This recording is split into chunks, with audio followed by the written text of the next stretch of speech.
So someone asked in a comment, how does color processing affect the volume of the hair?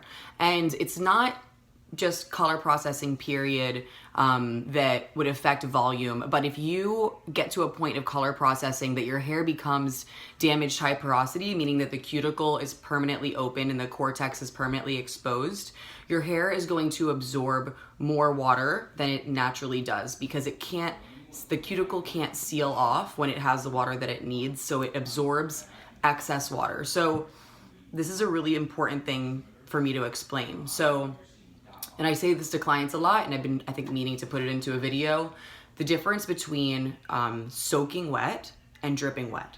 So a lot of people suggest that you put your products into like dripping wet hair, right? And the hair, even if they're calling it soaking wet, but they're showing hair that's currently dripping with water, it's dripping wet. And the difference is that dripping wet hair is still releasing water that it doesn't need. And so your hair strand isn't like a bottomless pit that can just suck up like unlimited water. Think of your cortex as like a little sponge, and it needs water to stay healthy and malleable and moist, but it can't just continue to take in water. So anything it can't take in, the cuticle is going to stay open as it dries and release that water. Now, the difference between a healthy, high porosity, natural high porosity hair with a functioning cuticle and damaged high porosity hair with a non-functioning cuticle, a non-existent cuticle, it's been broken, it's permanently open, is that for natural high porosity hair, the cuticle will seal once it has the moisture that it needs and it's released the excess water, okay?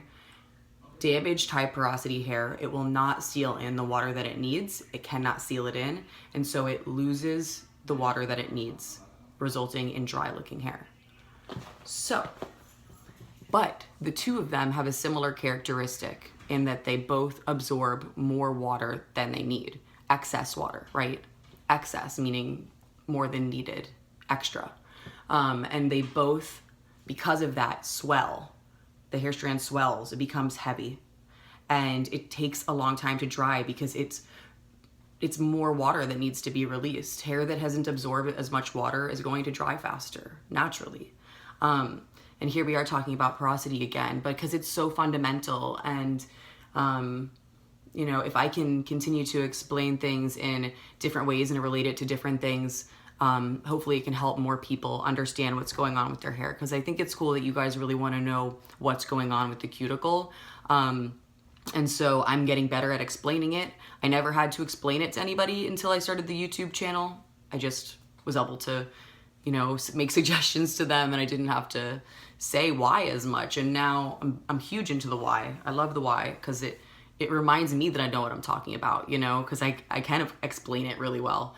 And, you know, I've been in this profession for a few years now, and, you know, I know what the hair does, and now having to dig back into like, well, how do I know that's what it does? That's really cool. So thank you guys for inspiring me to like understand everything better and to acknowledge, the why, and to bring that up to clients in the salon as well. So, that difference between natural high porosity and damaged high porosity, that both of them absorb excess water, right? Take longer to dry. They get heavy. So that weight while the hair is drying, that will reduce hair volume once it's dry. So if the hair is, as it's drying, is holding a lot of water, it's very hard to get it to shrink up because weight is the enemy of curl, really. It's gonna push it down, pull it down, especially for loose curls and waves. So that's why I always recommend getting rid of excess water with a towel or a t-shirt before you even apply your products, because if the water is dripping out, so is the product. So you don't need your hair to be dripping wet when you put your product in. It just needs to be soaking wet, meaning the hair has the water that it needs, but not the excess. Okay, I hope that made sense. Thanks for tuning into that. I'm gonna be doing more stuff like this, and subscribe if you like the videos, you find them really helpful, and I'll talk to you guys soon. Bye.